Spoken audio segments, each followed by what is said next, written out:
In the first part of this story, we followed Darkwah, a man who loved his childhood friend Baaba with all his heart, but never had the courage to say it. For years he showed his love through actions, caring for her, supporting her, and treating her like a queen.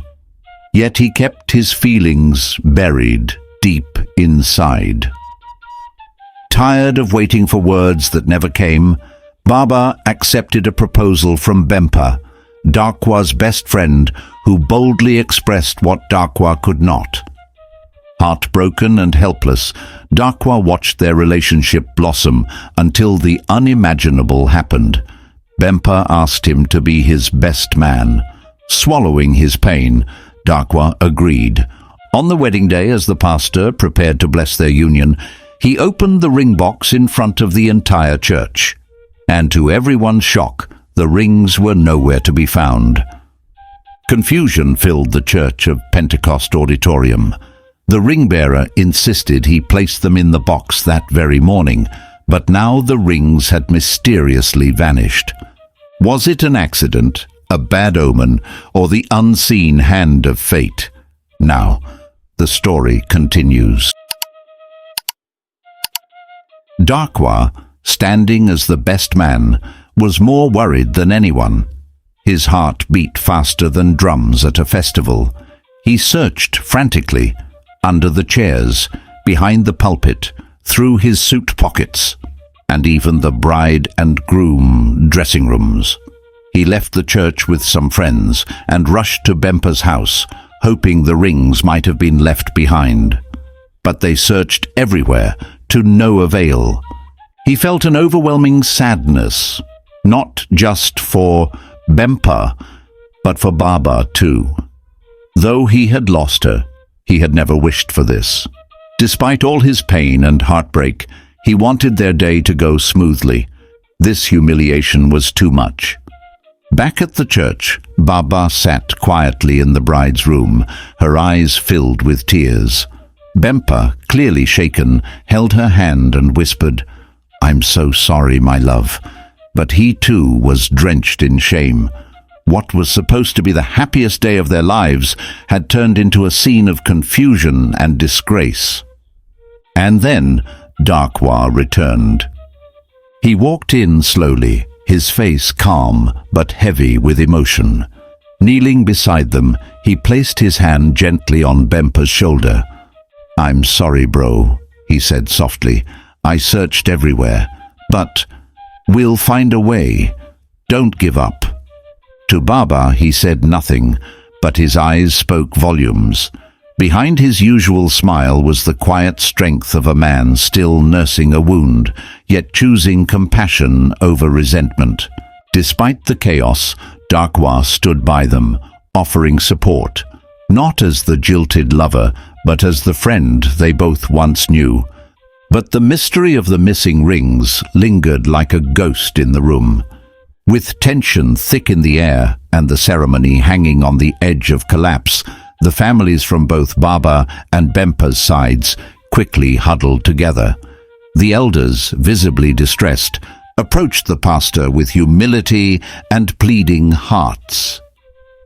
"Pastor, we beg you," Baaba's uncle said, "please go ahead and bless the marriage without the rings. Let this shame not ruin what God has joined." The pastor, after a moment of deep thought and silent prayer, agreed. "Marriage is not built on rings, but on commitment and love," he said, though his voice was heavy with concern. "Let us proceed with the blessing." And so, before the gathered crowd, many still whispering and wondering, the pastor laid his hands on the couple and pronounced them husband and wife. The choir sang, but the joy that was expected to erupt in the church felt muted, strange, and sorrowful. Everyone in Obuasi would remember this wedding, not for its beauty, but for its mystery and disgrace. A week passed. The buzz in town had not died down. In shops, salons, churches, and on street corners, the same question lingered. How can wedding rings just vanish like that? People speculated, some even accusing spiritual forces. But one person who carried the weight more than anyone else was Bempa. Though he smiled in public and held Baaba's hand in the streets, inside he burned with unresolved pain. He couldn't shake off the feeling that someone had purposely disgraced him on the most important day of his life. He felt betrayed, watched, mocked. So one morning, in a quiet ceremony deep in the bush near Obuasi, Bempa gathered schnapps, eggs and a calabash of water. He stood before the sacred stones of his ancestral gods and made his plea. "Spirits of my forefathers, gods of the land," he began, voice firm and unwavering, "I have not wronged anyone. On the day of my joy, someone brought disgrace to me and my wife. Whoever stole our wedding rings, whoever planned my shame, let them know no peace." He cracked the eggs on the ground, letting the yolk soak into the earth. "As I searched for my rings and never found them, so shall that person search endlessly for rest and never find it. If he or she is from Obuasi, let the people see them searching for a ring that does not exist. Let the shame return to them sevenfold." He poured the schnapps onto the earth, letting it soak like blood into the soil. "Let them wander, let them sweat, let them be exposed. Until the truth comes out, the spirits will not sleep." Then he stood still, eyes closed, breathing in the silence around him. There was no wind, no bird sang. Even nature itself seemed to acknowledge the seriousness of his words. That evening, when he returned home, he said nothing of the ritual to Baaba, but his heart was a battlefield of pain and vengeance. He had accepted the blessing, but he had not accepted the shame. And now he had called on the Ancient Ones to fight the battle he could not win alone. What no one knew was that the missing rings were only the beginning of a mystery far deeper than anyone in Obuasi could imagine. A year had passed since the unforgettable wedding of Baaba and Bempa, a wedding still spoken of in hushed tones across Obuasi, not for its beauty, but for the mysterious disappearance of the wedding rings. Life had moved on for most people, but not for Darkwah. One day, something strange began to unfold. People around town started noticing Darkwah wearing rings, lots of them. Not one or two, but 10, 12, even more. Gold, silver, bronze, and even cheap plastic rings adorned all his fingers, stacked one over the other. Some were twisted out of shape, too small, others oversized. His hands jingled when he moved, and children stared at him in wonder and fear.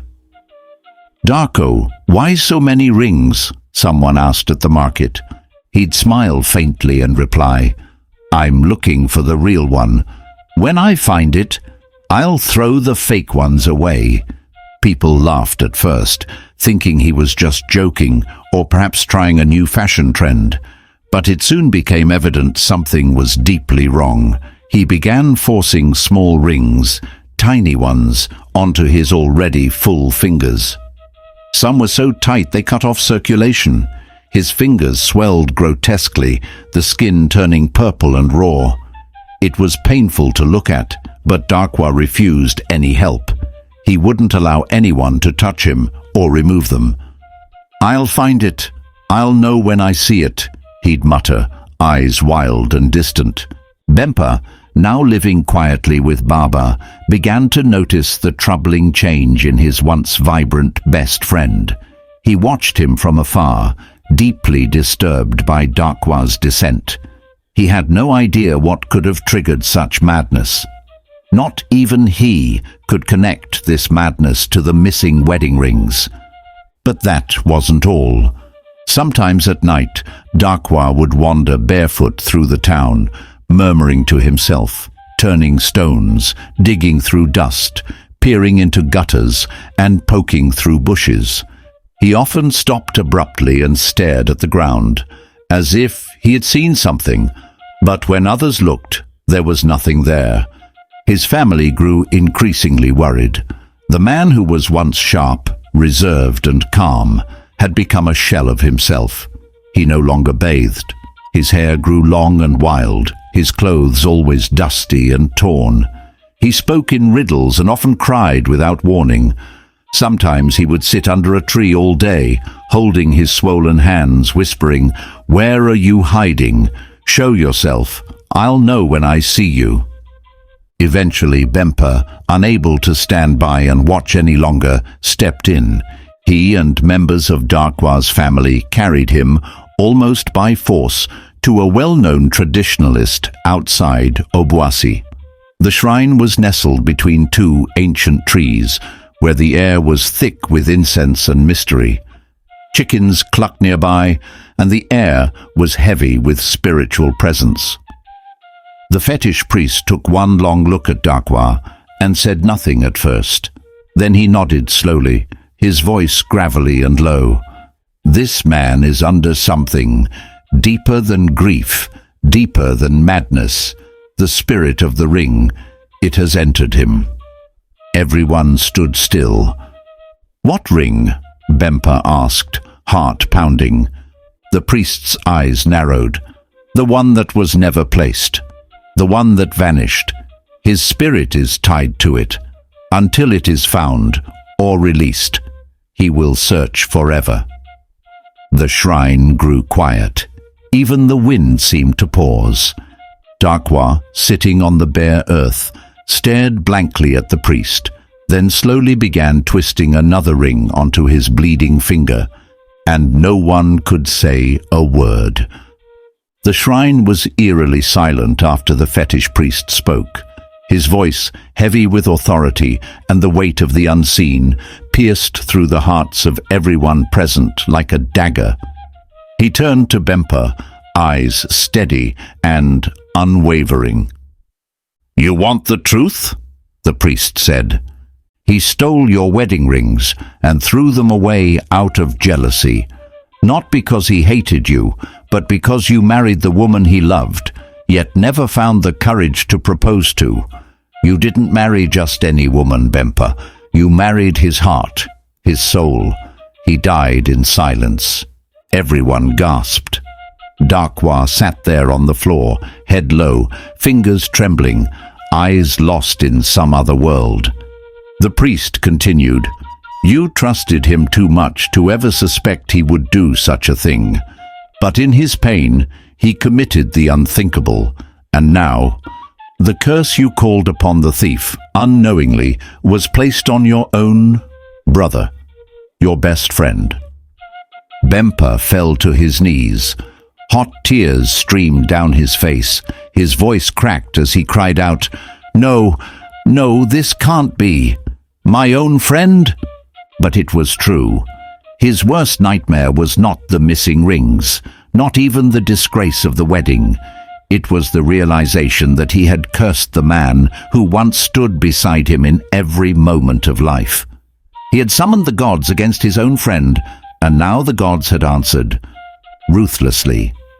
Regret devoured him. Bempa's mind flashed with memories.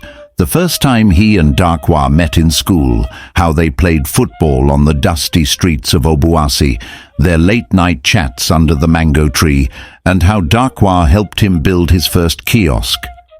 He had never seen the pain in Darkwah's eyes, never noticed the way he looked at Baaba, not as a friend, but as a man dying to speak, but chained by fear. Darkwah's family was crushed by the revelation. Their shame turned into sorrow. The once bright, humble and ambitious young man had now become the wandering spirit of a cursed love. His mother wept daily, his father rarely spoke, and the younger siblings were too afraid to even come near him. And then came the unthinkable. From Obuasi to Koforidua is about 237 kilometers, a journey that takes over 4 hours by car. But one dry Harmattan morning, long after anyone had seen or heard from Darkwah, Word spread that he had been found in Koforidua. He had walked barefoot. His feet were cracked, his skin burnt from the sun, and his clothes were nothing more than rags. His fingers, oh God, his fingers were swollen beyond recognition. Rings upon rings covered his hands. Metals, plastic, copper, bottle tops, even key rings. Some had fused into his flesh. Others were rotting away with the skin beneath. The smell was unbearable. His eyes were sunken, wild, but still searching. In 2018, I visited Ghana for the first time. That's when I saw him. He stood at the edge of the Koforidua market, barefoot and mumbling, dust covering his hair like ash. He turned stones over, whispered to himself, sometimes shouting, "Where are you? I know you're here. Show yourself." People avoided him. Some pitied him. Others feared him. I asked who he was, and an old woman told me his name. Darkwah. I didn't believe the story at first, but when she told me the tale, from the missing rings, to the broken friendship, to the curse, I stood frozen. That day I witnessed not just a madman, but the ghost of a man who had loved too deeply, stayed too silent, and paid the highest price. The ring was never found. And as the fetish priest had warned, until it is found, he will search forever. Sometimes, out of compassion, people would gather the courage to capture Darkwah by force. They would hold him down and painfully remove the rings from his swollen, infected fingers. They did it hoping he would return to his senses, hoping the madness would leave him. For a few days he would be calm, silent, even appear normal.